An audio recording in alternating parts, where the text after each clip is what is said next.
Hey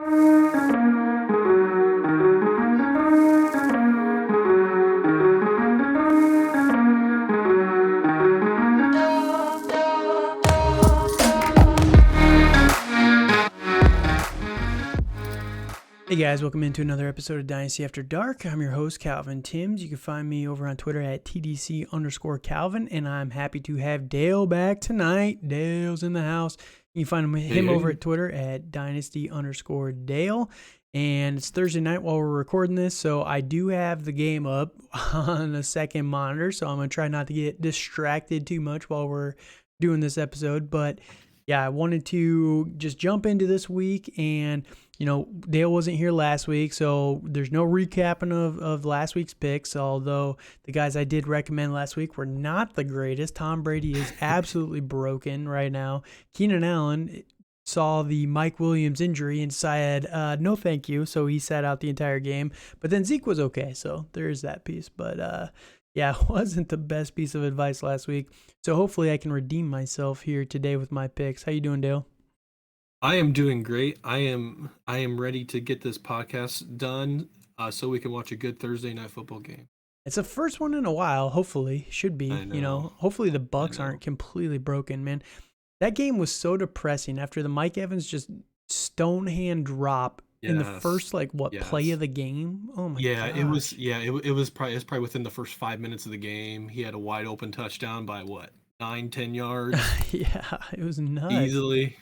But that game was crazy because Tom Brady was still decent in that game. He had like 300 yards. They just did nothing. They could not score points. Wild. I know that the Carolina Panthers have a really good defense. I've been talking about that for a while, but man, the red zone offense for the Bucs is just so busted right now. It sucks. No, I agree with that. I just think Brady's out of whack. I think he has more personal issues going on than we are led to believe, unfortunately.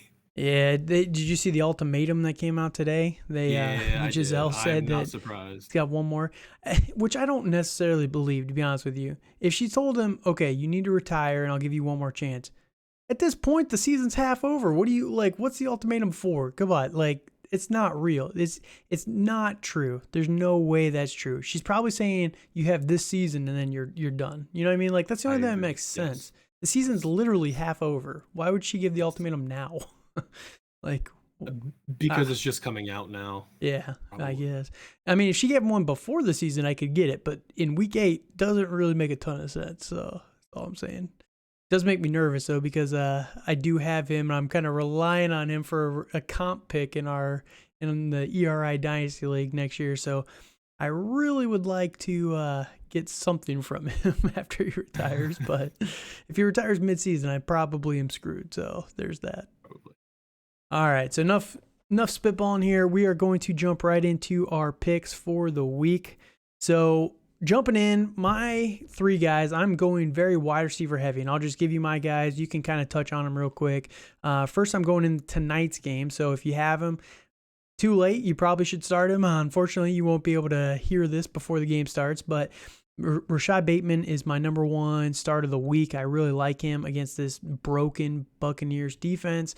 There's the injuries to Mark Andrews, Gus Edwards came out last week looking pretty good, but this offense needs Rashad Bateman so bad right now, and I think that this is going to be a great matchup for him to get right. He's had a couple down weeks, dealing with the injuries, so I really like him this week. My number 2 guy is going to be A.J. Brown with the Philadelphia Eagles. Again, he's had a few down weeks. They're coming off the bye, and you don't pay that much money. I think he's making $26 million a year to a guy to not get him heavily involved, and he's been solid every single week this year, but not game breaking yet. And I think that he's just due for an explosion game, and what better week than this one? So there's that guy. And then I do love Wan'Dale Robinson. I am starting him this week as well. I do love the talent of Wan'Dale and what he's got going on. This week they are playing, who are the Giants? Seattle. So it's a positive matchup. Seattle's one of the worst defenses in the league. Just traded Kadarius Toney away from the team. So Wan'Dale is the de facto number 1 wide receiver. Number 2, I guess, if you count Saquon Barkley. So there's going to be a lot of opportunity. We've seen Wandale perform the last couple of weeks. He's been really ramping up. Week number 1, he had 23% of snaps. Last week, 70% of snaps, had 8 targets. So I like the opportunity for Wandale. He was a high draft pick. He's a smaller guy, but, I'm not worried about that too much there. So what do you think about my starts on this week? I do like all those. I really like the AJ Brown pick because we have him in our league, and I also have him in another league. So I kind of hope he breaks out. And I think they're playing Arizona this week. Pittsburgh. They're playing Pittsburgh this week. Go. Yeah, they're playing Pittsburgh, like you said. And I really expect them to probably throw the ball a little bit. Helps having JJ Watt or not, but TJ Watt out. Yeah. And Pittsburgh's defense and been and rough I think this year. it's been rough. They're still Pittsburgh, but I think this Philly offense is going to. And I do like Wandale, but I'm a little concerned with how. I like how Daniel Jones has been playing. I feel he's been playing really well. Mm. But I just wonder how. I just wonder if there's going to be any difference without Tony in the lineup. I don't really think there's He going to be hasn't a played all year huge. though, has he? Right.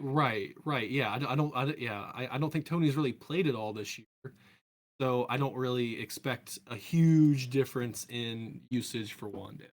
Yeah, that's the only thing. But I think that Wandale, he's been banged up most of the season. Like I said, 2 weeks ago, first got his snaps.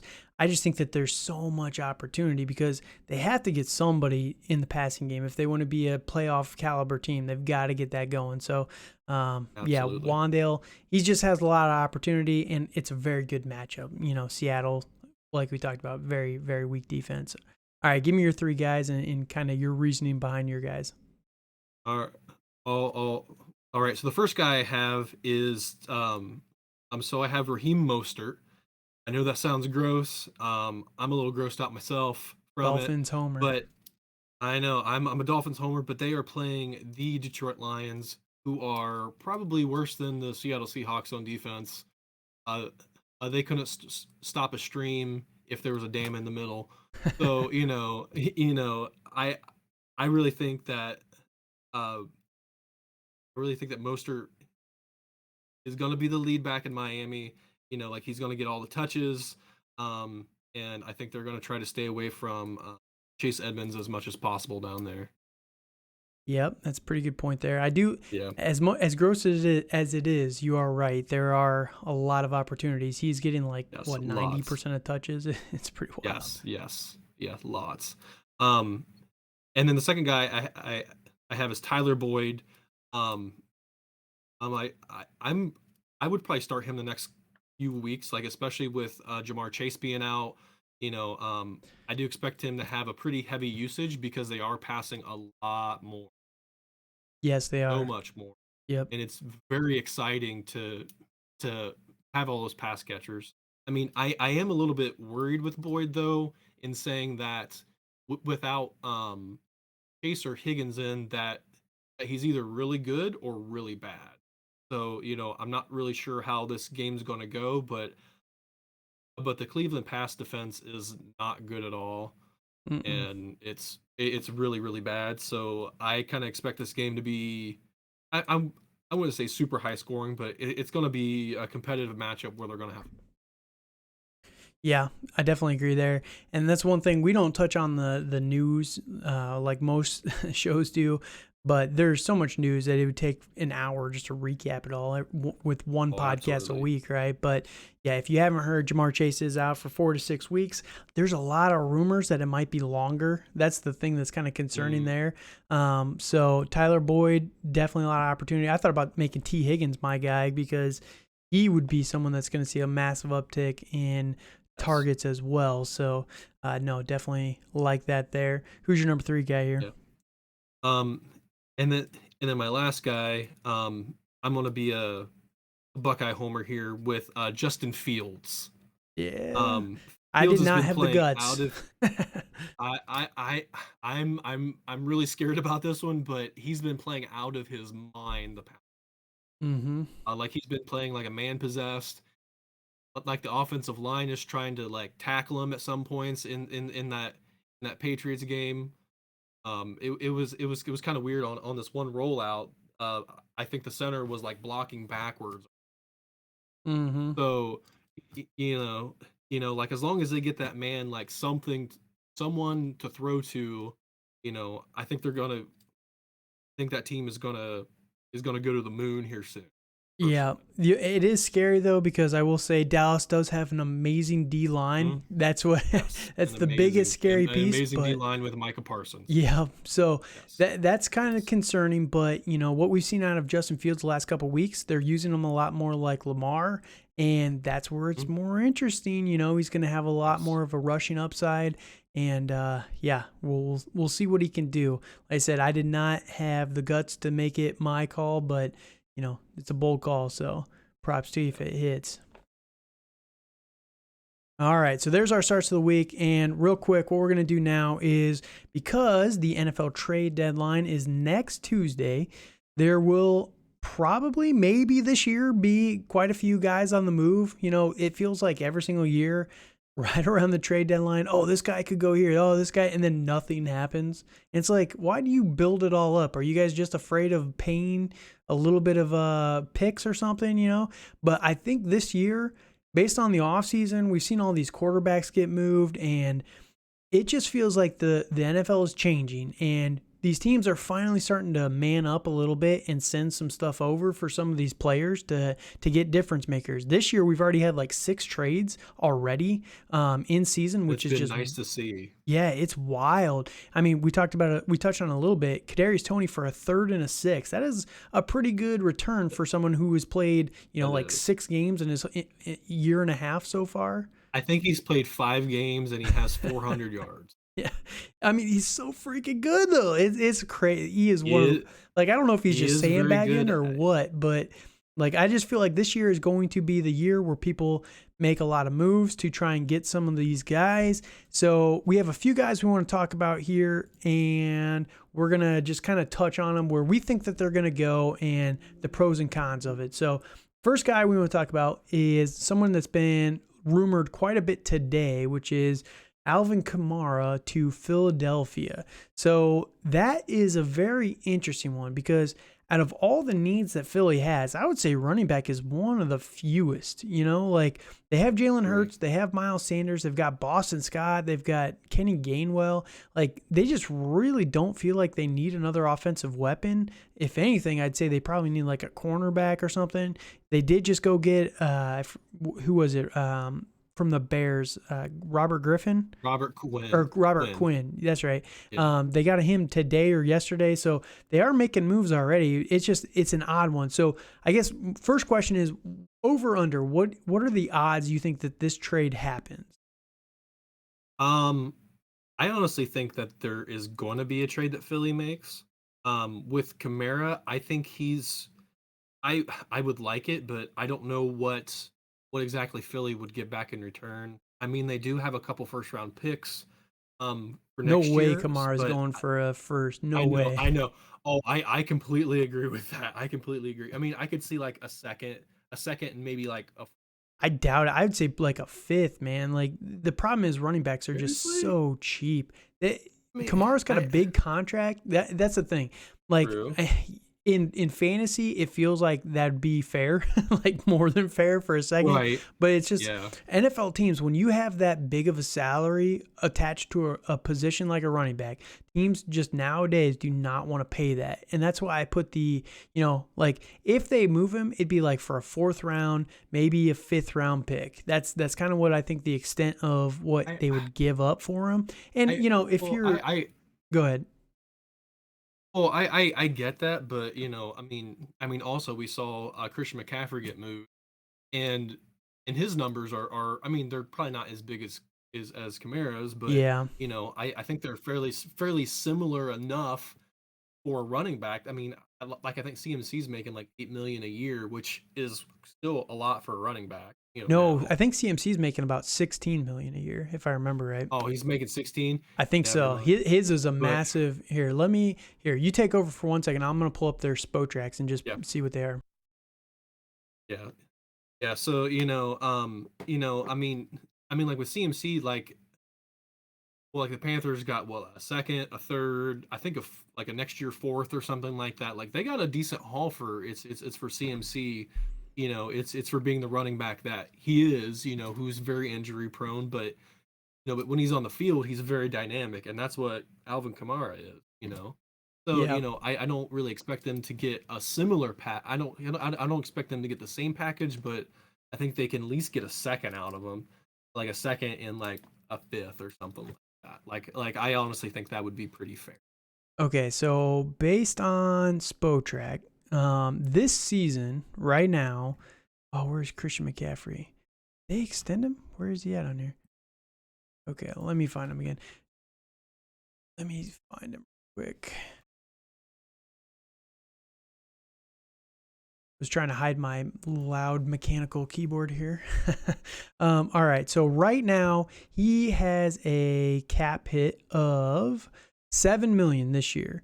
With a little bit lower of a cap hit next year, only $700,000 next year, but the next 3 years after that, $36 million, so $12 million a year for 23, 24, 25. If you were to cut him right now, he has a $33 million dead cap. So it is quite a bit of money that you are kind of dedicating at least to Christian CMC. McCaffrey. So it's a lot that you're kind of committing to him, but yeah.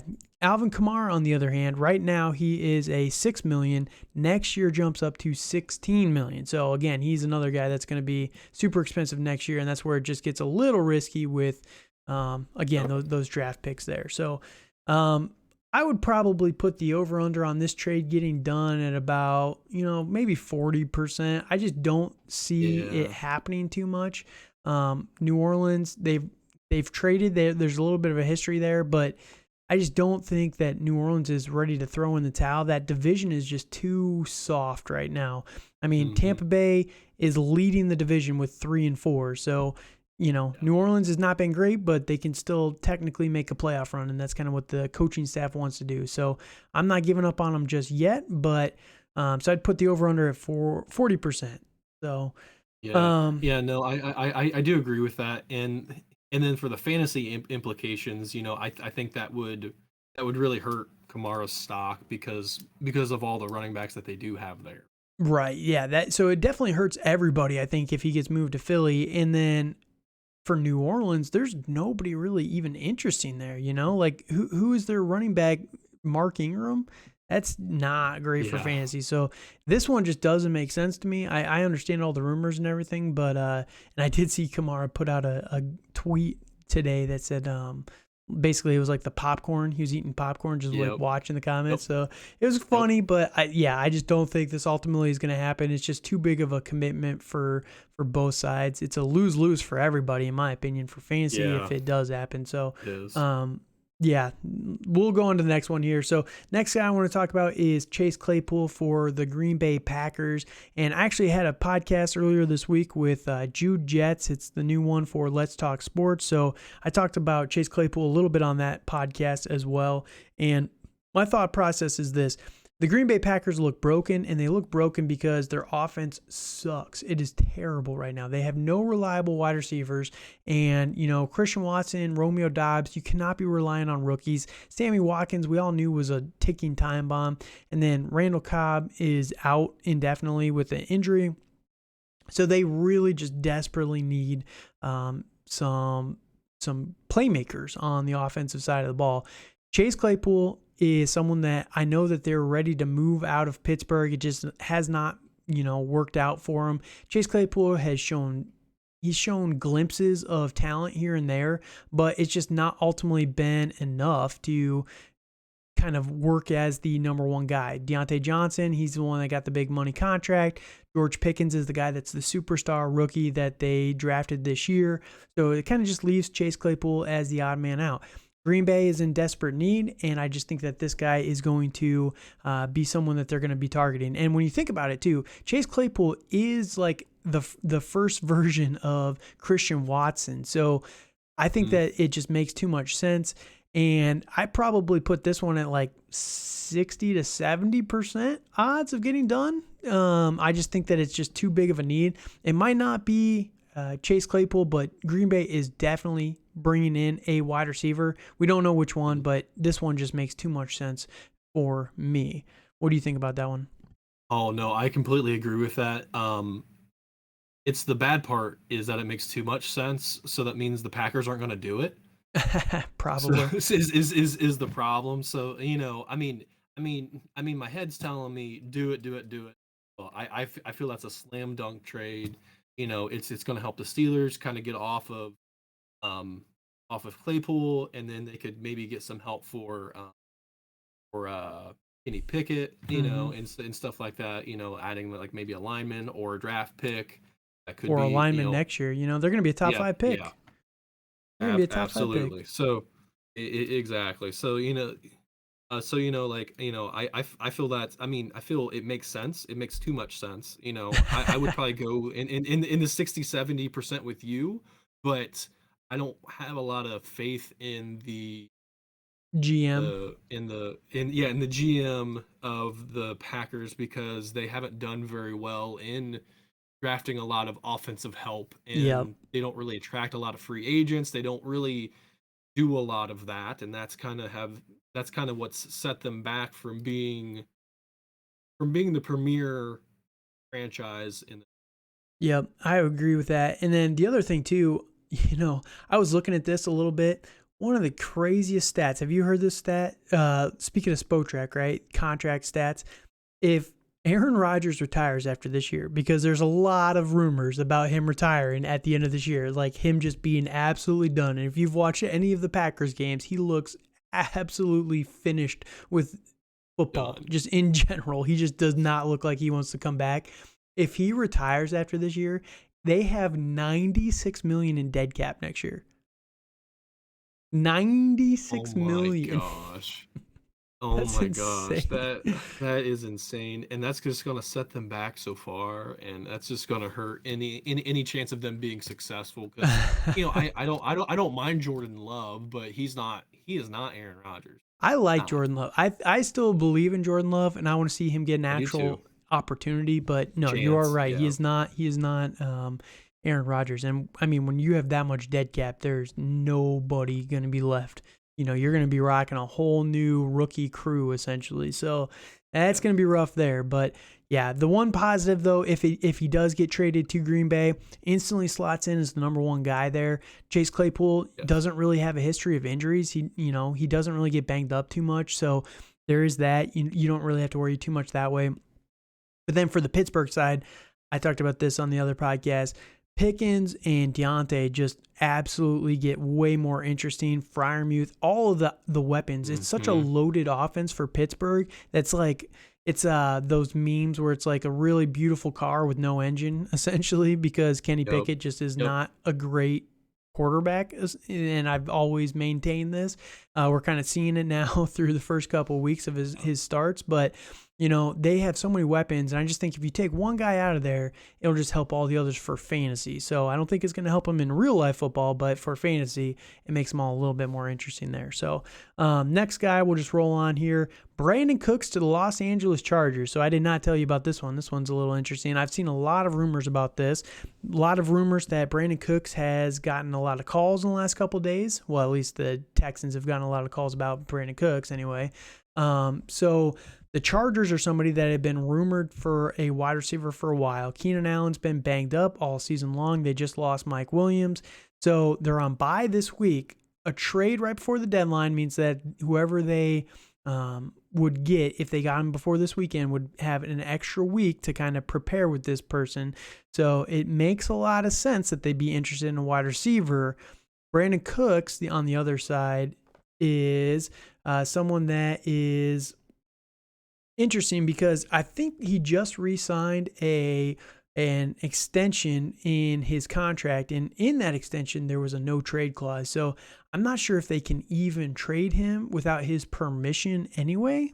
But that's one thing to kind of look at here in the next couple of days. So Brandon Cooks, you'll have to tell me what your over-under is here in just a second. All right, so what do you think the over-under is on him getting traded? I think that's a very interesting one. I mean, especially with the Mike Williams injury. I mean, I do think they need another guy there, and I think that the Chargers aren't really they're not always shy about trying at least trying something. So, I could see the Texans trying to get off of Cooks. So I probably give that I'm I would probably give that about a 50-50. The only downside though is literally this offseason, there was all the rumors about Brandon Cooks getting traded, and they extended him a couple years. And in his contract extension, they gave him a no trade clause. So, like, he can still get traded. Obviously, Deshaun Watson had no trade clause, and we all see how that worked out. But it's just kind of interesting because at the time, I remember reading an article from him saying that he wanted to be part of the rebuild. He wanted to stay in Houston to just, one, have some consistency year to year, because he's been the most traded player of all time is Brandon I Cooks. swear he has. I And know, it's crazy. it is wild, man. I feel bad for him almost because he's so freaking good and nobody's ever committed to him long term. But at the same time, he wanted to be part of the rebuild, and they just are already ready to move on from him, if they get the right offer. It's just kind of crazy for him. So that's the only downside, I think, in this trade. But yeah, I'd agree with you that it's probably closer to like a 60-40. The Chargers aren't really somebody. The question is whether or not the Chargers can feel like they can still make a run. Their defense is absolutely battered right now. J.C. Jackson is out for the year. He wasn't playing the greatest anyway, but you had a lot of money involved in him. Mike Williams is going down. Their offensive line, I think it was their center that they lost here recently. So it's a rough situation injury-wise for the Chargers. Like normal, it feels like almost every year they have these issues. So are they going to make a move if they don't feel like they can compete? So they're already paying a ton of money to Mike Williams and Keenan Allen. They're $40 million a year for those two guys. So adding a third wide receiver contract it's tough. I mean, yeah, I agree. Like it's money wise that would put them more in a pinch, and having that much money in one position is not always a good thing. Yeah. But with Justin Herbert on a rookie deal, I mean, I can understand it though. That does help. It does help. And with him getting healthy now is also kind of interesting. So just a name to kind of keep on your mind as we get towards the trade deadline. There's been a lot of rumors about Brandon Cooks, a lot of people talking about him being on the trade block and everything. So just something to watch there. All right, and then the last one is the fun one. I just wanted to bring it up as a Patriots fan. Mac Jones, is he going to be traded before the trade deadline? This one actually causes me pain because I had a Sony Michel jersey, and then I have a Mac Jones jersey, and just I swear if both of those guys don't retire as Patriots, I'm going to be so mad. Oh, I don't blame you. I don't think you have to worry about Mac Jones. I think you have to worry more about Bailey Zappi. Honestly, being traded. You think they're going to trade Zappi? No way. I don't really think either. I think it's comical what's happening to Mac Jones. Honestly. It's annoying. To be completely honest, as a Patriots fan, it actually makes me mad. Like Mac Jones does not deserve this. No, he definitely doesn't. And with him being a first round pick, and I'm pretty sure Bailey Zappi was undrafted. No, he was a fourth round pick this last year. Yeah. He was a fourth? Mm-hmm. Yep. We took him in the fourth, which I was like, we took a backup quarterback in the fourth round. I've been saying this for years, man. Bill Belichick has lost his ability to draft completely. He just does not have it anymore. He can't draft skill players. He is, quarterback. This is the first one he's drafted since Tom until Zappi. But it's just, what are we doing, man? What are we doing? Defense is still killer, like always. Defense will always be good, but offensively, it's just Bill Belichick makes me sad when I watch what he does with our draft every single year. No, I agree with that, and I don't really think they're going to trade either of them. I mean, it would be fun. It would blow up the league if they kind of did that. That wouldn't make any sense. Here's the one that I actually thought was kind of interesting. Atlanta. I don't hate that, but they also have Desmond Ritter waiting. Yeah, but he was a third round pick. I don't see it with what they're trying to do, and with But I don't know. So as long as Arthur Smith's there, I don't here's the think the thing. Falcons are going to do anything. Here's the thing, right? They're just going to be in mediocrity. I get it. I get the Arthur Smith hate. He annoys me too. Yes. But last year they had Matt Ryan. They were not number one in the league in positive rushing attempts. You know what I mean? Like they did not try and run the ball every single play. That says to me they don't trust Marcus Mariota. If they don't trust Marcus Mariota and they're not going to Desmond Ritter, that means they also don't trust Desmond Ritter. So they need someone that they can trust to throw the ball. Mac Jones, say what you will about him, he is a good passer. He's been reliable for the Patriots. We saw it in his rookie year. This year, it's not his fault. We are being run by a clown show in Matt Patricia and Joe Judge, so it's great over there. So, it's not Mac Jones's fault why the offense looks terrible this year. So, I just think that there's some interest there. There should be some interest. And, the way that Atlanta's playing, they're in contention for, we just talked about it with Tampa. They're in contention for number one in this division still. And, they need a quarterback. If they win this division, there's no chance in hell they're getting one in next year's draft class. So if you can get one, let's say you send the 20th overall pick to New England for Mac Jones, I don't think Bill Belichick would say no. That's all I'm saying. I don't even think it would take a first to get Mac Jones. I think you'd still have to give a first for him. You'd have to. Maybe. It's not like he's been bad. That's the whole thing. Out of all those guys, he looks better. I could see it, but I just don't think I don't think Jones is going to go anywhere. I kind of think it'd be more fun if they if Kyle Shanahan and Bill Belichick kind of did a trade swap and getting Lance. And having Dude, Jones please go to Shanahan. Give me Trey Lance. Okay, so I know I just said I like Mac Jones, but give me Trey Lance on the Patriots. I would be so happy. I would be so happy, and it's not even just because I think Trey Lance is going to be that good for the Patriots, but Trey Lance is one of my favorite players in the NFL right now, and I'm a Patriots fan. Oh my gosh, I would sell that Mac Jones crap and get a Trey Lance jersey so fast, man. Like, let's go. Let's go. Oh, don't tease me like that. No. The other interesting place, Niners always make sense, but the Colts is kind of interesting. That's a weird situation going on over there, but we'll I don't understand what's happening in Indy. I kind of find it ironic that Matt Ryan was a starter for 28 weeks and 3 days. Yeah, I saw that. That is is awesome. Oh man, that is awesome. You know what the problem is? Matt Ryan just sucks. He sucked. I said this before the season started. He was terrible. I mean, he hasn't played. Well, he has played pretty. He's bad. He's old as dirt, man.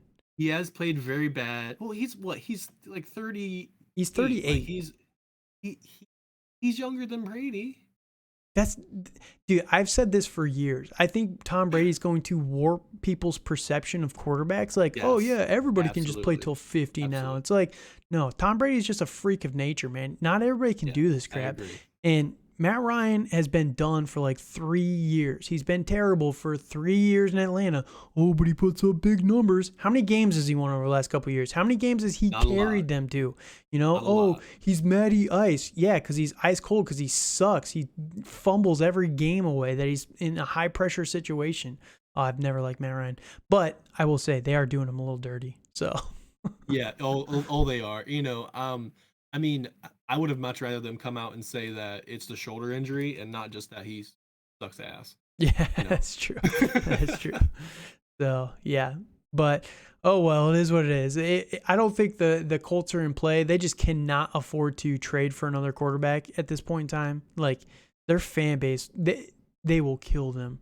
It'd have to come from Jim Irsay straight, and I just don't see that coming. So, yeah, it's a rough for them, but it is what it is. All right, so that said, we are going to wrap up now with a recap of week number 7 for the ERI Dynasty League. And just real quick, here's a quick summary. pain. That's all it is. So my team has been the biggest disappointment of all time in fantasy football right now. It is like I was pretty rocked this week with injuries and and buys and everything. Looking at my team, I had Swift on bye. He's also injured, but he should be healthy now, hopefully. Allen Robinson was out on bye. Gabe Davis was on bye. Dallas Goedert was on bye. Irv Smith, the Philly defense, was on bye.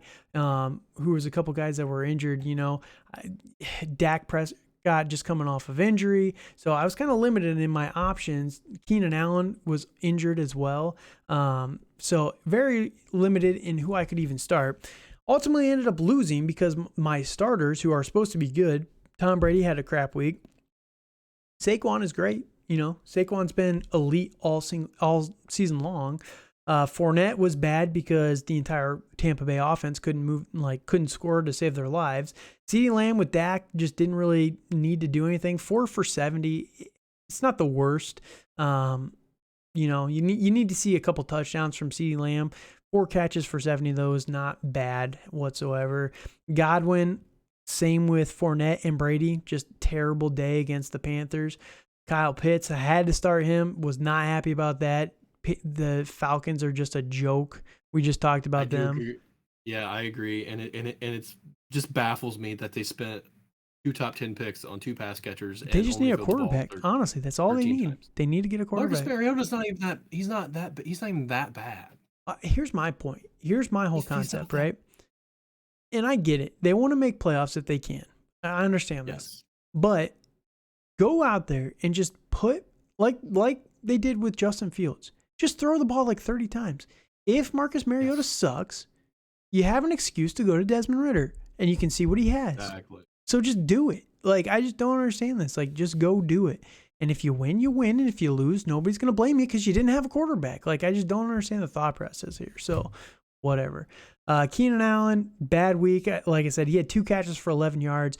I think that they didn't really play him in the second half. And after the Mike Williams injury, they just threw in the towel, said, we're not going to risk it. So just get healthy, Keenan. Hopefully after the bye, you can come back. Bateman, down week, 4 for 42. Baltimore's just been rough, man. They've been terrible the last couple weeks. So yeah, just my starters did not perform very well. And then on the flip side, Kenneth Walker absolutely sealed it for Keelan, 30 points there. Tyler Lockett came in, had a decent day. Tom Brady outscored Lamar Jackson, so I had that going for me. But, Kenneth Walker was pretty much the difference maker in this game. Terry McLaurin had the touchdown, so gave him a little bit of a boost there as well. But close one, but ultimately Keelan got the victory by 17 points. Puts me at 1-6. My only win is against Dan. Oh. Keelan is now at 2-5. So it's so annoying, man. So rough. All right. Next matchup was an interesting one, at least. James going in at 5-1 against Eric at 4-2. James ended up getting the victory, 170 to 153. Big blowout here, the heavy hitter battle here. James, Mahomes, Aaron Jones. He started Raheem Mostert, Jamar Chase, Curtis Samuel, Pat Freiermuth.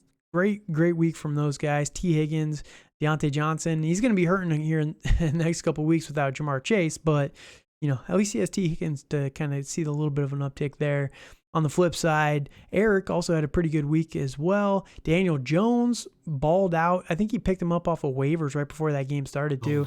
Josh Jacobs murdering people. He's been insane the last couple weeks. Kenyon Drake was a big dud there. Oof. Balling out, yeah. Oof. Yeah, Kenyon Drake. I'm really bummed out. I'm bummed out in Kenyon Drake. He had 11 carries Nope, for 5 I'm not yards. bummed. He's a bum. He is a bum. He is an absolute bum, but I'm just surprised they got Gus Edwards back, and he played as well as he did. Mike Williams went off for Eric. Mike Gesicki had a little bit of a down game. He's another guy, speaking of trades, I would not be shocked if Mike Gesicki's on the move. I don't know who's going to trade for him, who really needs a tight end that badly, but he's someone that I anticipate.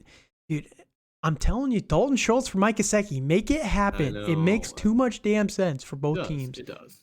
Amari Cooper, solid. Brandon Ayuk, solid.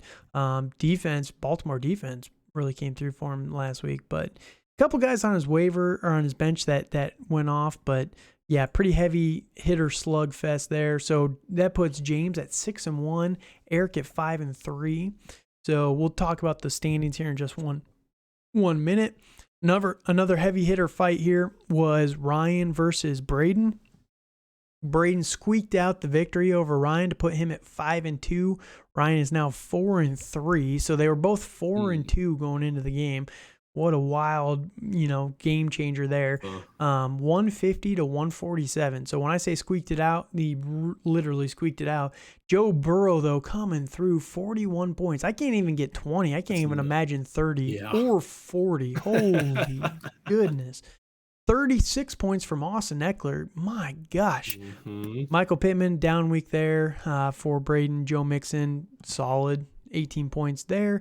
A dud from Romeo Dobbs. That's depressing. A dud from Mark Andrews. Like, he had the potential to get so many more points. It's crazy. Chris Olave, Travis Kelce as well.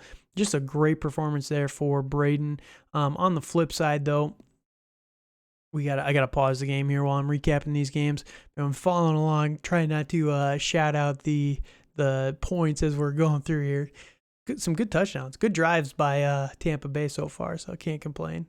Can't complain since I have half their team on this roster. But on the flip side for Ryan, we got Kyler Murray, good day. Alvin Kamara, we talked about earlier, solid day, 18 points. Nick Chubb, still doing it, just cannot be stopped. Yep. Unstoppable. Except for last week when he only scored 8 points against New England, but it's New England. Hopkins is back. He looks good. That was the Thursday game, so they have a little bit of extra rest now. Debo, down week. He's got a little bit banged up right now. Njoku is out for a little while. He got banged up pretty bad, but he does have Kittle in the back, so it's not going to hurt him too much. Kittle was the better play anyway, so. Yes. Oh, man, Kittle is finally starting to get rolling. I love that as well. Henry and Devontae Adams in his flex, so the fact that he lost is pretty impressive. Just 41 points from Joe Burrow is a great performance there. DJ Moore had an awesome week as well. I don't know if you saw that, but yeah, no, I find it interesting how teams that trade away good players get better. A good week the next game. Yeah, I kind of think it frees up the offense. And maybe and then they aren't so reliant on that one player. It doesn't help that Tampa did nothing in that game, like just absolutely nothing. They played like garbage. All right, next game here. Dan narrowly getting the victory. I was the second lowest scorer on the week, so I can't really say anything here. But Dan ultimately got the victory over Max. Max is in full tank mode, essentially. We'll talk about a trade that happened here in just a little bit that was made today. But, yeah, basically Dan whooped the crap out of Max, continued winning. Dan is now 6-1, tied with James. That'll be an interesting matchup when they actually have to play here in the next couple weeks. I don't know when they actually end up playing, if I can see the schedule or not. I don't think I can, unfortunately. But I was going to see when they end up playing. They play in week... Oh, man, they don't play for a while. Okay. Or did they already play? They might have already played. That might be why. But, yeah, Dan versus James is going to be very interesting. Those guys are both locked for the buys right now. But Dan, we've talked about his roster enough. Just solid studs. Christian McCaffrey only had 8 points. He's going to be someone that's going to be very interesting now with San Francisco. Jonathan Taylor and Aaron Rodgers, solid performances, 15 from both those guys. Tyreek, a little bit of a down week, only 7 for 72. George Pickens, I like George Pickens so much. It is the worst kept secret at the office that I love George Pickens. So there's that. Zeke, talked about him, 2 touchdowns last week, can't complain there. Justin Tucker and the Dallas defense, 19 points, pretty good there. On the flip side, for Max's team, Ramondre Stevenson is looking pretty good. I really like Ramondre. As a Patriots fan, Mike Evans had 9 of 15 targets. Imagine if he would have got that touchdown. He might have won this matchup, how close it was just with that one catch. He probably would have. Extra 12 points. It would have been real close. Around that. Yeah. Real close. That probably would have changed everything because he had Tampa Bay's defense too. So they probably wouldn't have, like their offense the hype would have been a little bit higher for Tampa Bay to shut them down. So, man, that would have been interesting. Benjamin on his bench as well. So, Tyler Boyd on his bench. And Tyler Boyd, yeah, too, which Couple he had guys. 2 big scorers. Yeah. Couple guys, but Max is trying to lose, so you can't really fault him too much there. Then the other one that was very interesting, the last game of the week was Ken versus Rob, the Great Rebuild versus Amana Mission. Ken gets the victory, 119-58. Rob is just on an absolute tear of lowest score for the last 3 weeks in a row. The guy that put up the second high, 170 on me in week number 2 has not even broken 75. I don't think the last couple of weeks. Has been pretty rough to watch that. Thanks for killing my playoff hopes there, Rob. I appreciate it. But yeah, it's it was good game for Ken. He's been pretty consistent over the last couple of weeks. This is a little bit of a down week for Ken, but he's been averaging about 130 the last few weeks. ETN looking pretty good so far. Brees Hall, RIP, that's going to hurt, but we'll talk about that here in just a minute. Ken made a move here in one of the trades. Donovan Peoples-Jones, Jalen Waddle, Alan Lazard. He's a little banged up right now as well. Dalton Schultz is someone that's interesting now that Dak is back. I think that there are better days ahead for Dalton Schultz going forward.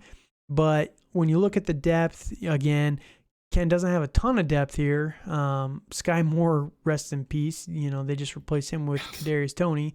But he had Miles Sanders on bye, so Matt Stafford on bye, Geno Smith on his bench. He's got some guys here. But yeah, it was good to get a win on this week because he had a lot of guys out on bye. So on the flip side, Rob's team is just falling to pieces. He's very much looking forward to the next couple years anyway. Drake London started the season so hot. Oh my goodness. He started the year 12 points, 24 points, 14 points. Ever since that week 3, 3-7-7-1. Whoa. What in the world, man? That's why it's so confusing. Yeah, it's so confusing. It's called Arthur Smith, and they just need to fire him into the sun. He had Gus Edwards on his bench. There's somebody there that's a little interesting. Wandale Robinson, like that. We talked about him just a little bit ago. So there again, he's looking more towards the future. DK Metcalf got banged up in that game, so Amon-Ra got injured instantly in that game as well. So they didn't really have a chance to do much. All right, so going to the standings, Dan and James are tied at 1-2, 6-1 for both. James is just massively behind Dan in points, so there's not much to do there. Then we go to solo third place is Braden at 5-2. Then we got a 3-way tie for the last 3 playoff slots. 4, 5, and 6. We got Ryan, Eric, and Ken. Ken is the Great Rebuild is rebuilding pretty well. Then we got Keelan at 2-5, tied with Rob at 2-5, and then myself and Max at 1-6. I'm in last place right now. Bijan Robinson, here I come at this point. Yeah, no, I agree with that. Well, and then the worst part about your team is that you've scored the least and you've given up the most. I have not scored the least. I am well above. Oh, you haven't? No. I'm sorry. Jeez, I'm in ninth. I'm in ninth. Let's get it right. Goodness. I'm sorry about that. I'm in ninth at least. No, I think, dude, it's just been a rough season. It's bad. I'm still the highest in points against by about 100. So there's that. A lot. 70 points against, higher than the next. That's still a lot. That's a Rob week, man. That's an entire week for Rob. Yes. So, yeah. So then we'll talk on the trade real quick. So there was a trade. I want to hear what your thoughts are on this. This is a 10-team, 1 quarterback league, 2 running back, 2 wide receiver, 2 flex, 1 tight end, kicker, defense. Najee Harris for a first-round pick from Ken. So, as of right now, it's a playoff. Right. So it's a bottom 6 pick. And Khalil Shakir. So Najee for a first and Khalil Shakir. So what do you think of this trade? Honestly, in all reality, Ken should finish 6th place. As of right now, that's what it looks like. Yeah. So if Ken finishes 6th place, the 105 and Khalil Shakir for Najee. That's not bad. I don't really like Harris long term. I That's agree. the only thing that really scares me is that I think his best year was his rookie year. Probably. And yeah, and I don't foresee him having a year like that again. So I like it this year because he's gonna try to at least not finish fifth. Mm-hmm. Like I like it for this year, He's but definitely making a move, so I can respect this because yes, he does yes, have yes. Brees. He lost Brees.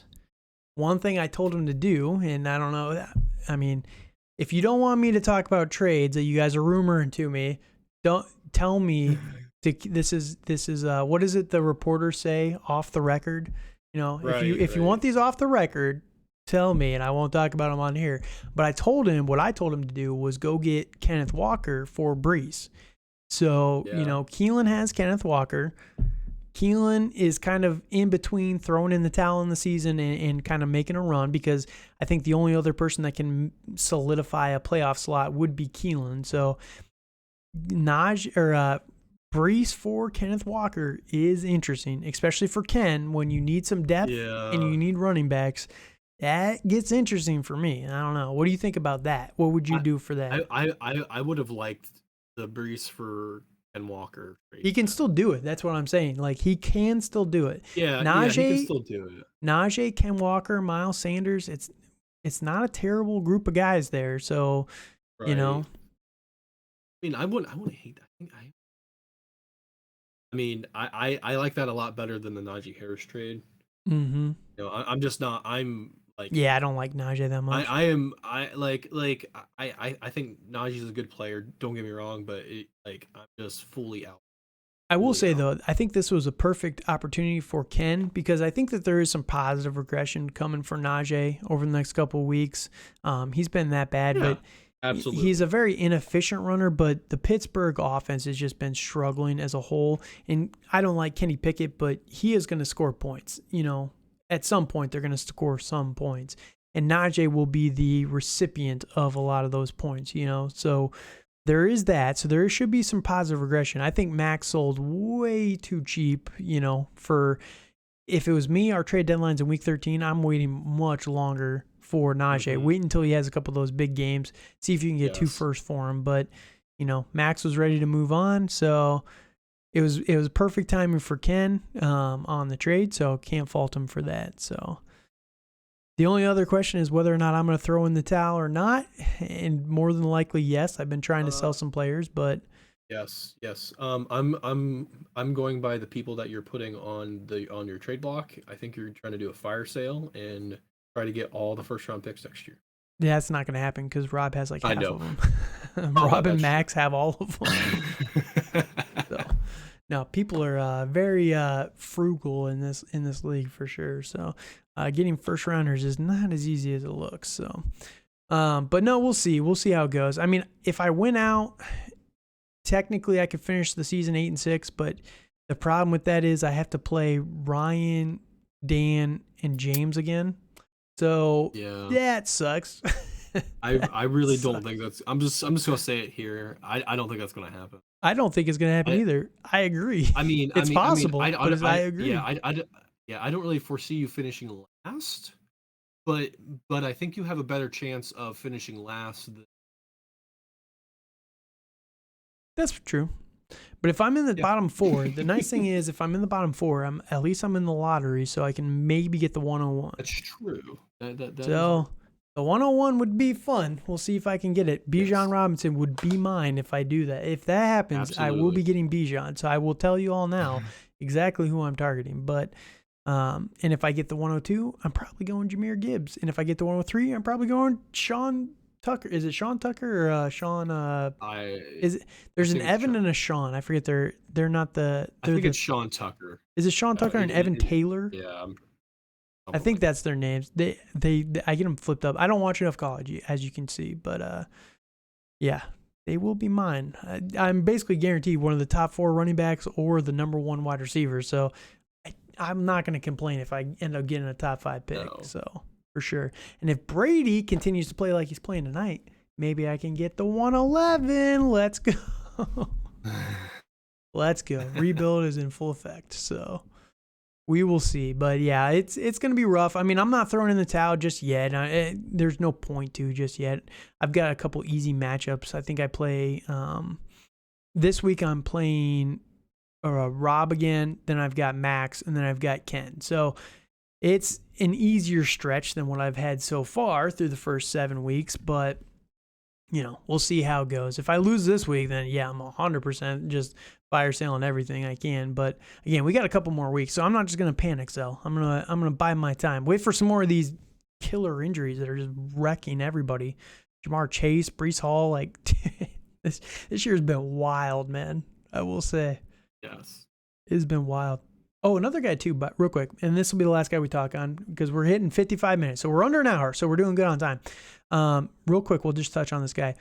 Jerry Jeudy, what's the over-under you think that Jerry Judy's going to get traded? I think if they lose to the Jaguars, I think it's about I think they're going to lose, man. Jaguars' second home is London. It is London. Well, I would say their first home is London, but that's beside the point. No, they have clown fans in Jacksonville. That's true. They cater to all the circuses around there. Yes. Yeah. So I think if they lose, that they're going to trade Jeudy, and I think they're going. I think they trade Jeudy regardless. So here's the thing. I heard this report earlier this week. The reason why, and it's the most Russell Wilson report ever. So I think you'll like this. So I guess the reason why they want to move Jerry Jeudy is, I guess he's a little more immature in the locker room. Like he's not the most serious type of guy, and he doesn't get along with Russell Wilson very well because he's more immature. He doesn't get along with Russell Wilson because he's immature. Well, it doesn't help that Russell Wilson is a weirdo. That's the ironic part of this whole thing. He's just so. I mean, I do think Wilson is mature. He's just super weird, and Wilson is mature. He's just a jackass. He's just super weird. Like for instance, like there was a report earlier this week that he's like doing high knees on the plane. Dude, so many people are trashing him for this. I'm like, dude, calm down. Like just relax on the plane ride home. His persona. Like dude, and I don't like to hate on people unnecessarily. Like I really don't. I'll rag on people when it's kind of like in fun. So I don't like to just pile on to people. But here's the thing with Russell Wilson. And people gave Kyle Brandt so much crap for his rant a couple weeks ago about the Russ's off the field persona. You have to go through his agent to get a hold of him. You have to go through his agent to talk to him as a teammate. Like, you know how wild that is? That is nuts, man. Yeah, like you are not bigger than your team. And this whole let's ride. Oh, I'm doing all this stuff. I'm really working hard, guys. Oh, it's real injuries. I'm really trying to work here to get back and all this. Like nobody cares unless you're winning games. Like nobody cares. You can say all the things in the world that you want to say, but unless you're winning games, nobody cares. And that is going to tick more people off if you don't shut your mouth than if you just win games. Like that's my problem with Russ. Like the problem too is that he's been so cringy off the field. I know, man. He's been cringy in the commercials. He's been cringy in the Subway commercials, like borderline creepy. Yeah, like it's just been really odd that like he's like going to this like he's trying to be edgy edgy funny guy when he's the complete opposite. Like he's a complete cheese ball. Like he needs to have that market. Like it's just it's also hilarious because like he's like, oh God first and all this stuff. And it's like, dude, you don't do all this. Like you're such a clown, man. Like nobody's gonna take you serious. Like when you're acting religious, when you act like a clown too. Like it's just so frustrating. Russell Wilson is just not a good look. He's not a bad player, but again, start winning before you stop acting like a weirdo. Shut your mouth and just win games. Until you win games, nobody cares. So the funny part about that whole Jeudy thing is, if Russell Wilson doesn't like him because he's immature, like, bro, you are the worst person to like bring any of this up. You know what I mean? Like, you are the worst person to talk about this. So I think he's gone. I think Jeudy is 100% going to be gone. Whether that's to Green Bay, that would be fun. I That think that would would be be interesting. fun. It's the only problem with Judy though is that it seems like he can't catch the ball. He's he's dropped a lot of pass. Like Yeah. I mean, but if you're going to I catch the ball from someone, you know that Aaron Rodgers throws a pretty ball. yes, that it will, but we've also seen like Christian Watkins drop those pretty balls, in like week 1 on the Yeah. first pass of the year, Yeah. it hits his hands, and that's probably what's going to happen to Judy, and then I think Aaron Rodgers is going to implode, and it's going to be kind of funny to see. It would be funny, that's for sure. It But would be hilarious. Like of like all the players that could do like the Antonio Brown exit, I think Aaron Rodgers would 100%. man, I had the Packers as the 5 seed. Dude, the NFC is a mess, right? Wild. It's wild right now. It's It gonna is be crazy. so bad. It's well, and the problem is that the Giants are gonna be like the 5 seed, Yeah, that's and true. I yeah, did not. Well, they're probably gonna maybe. they're For me, they're going to probably be. I bet you my predictions are going to be very, very close. The only team that I'm going to get wrong in the NFC is the Panthers, and it's going to be the yeah, Giants instead of the Panthers. That's going to be. I'm going to be probably 6 of 7. I almost guarantee it. yeah. Like, what's crazy though? Well, we'll save this for next week. We'll talk playoffs after half the season. So, all right, we'll wrap it here. So, thank you guys for joining us for the trade episode. You can find us over on Twitter again at TDC_Calvin, at Dynasty_Dale.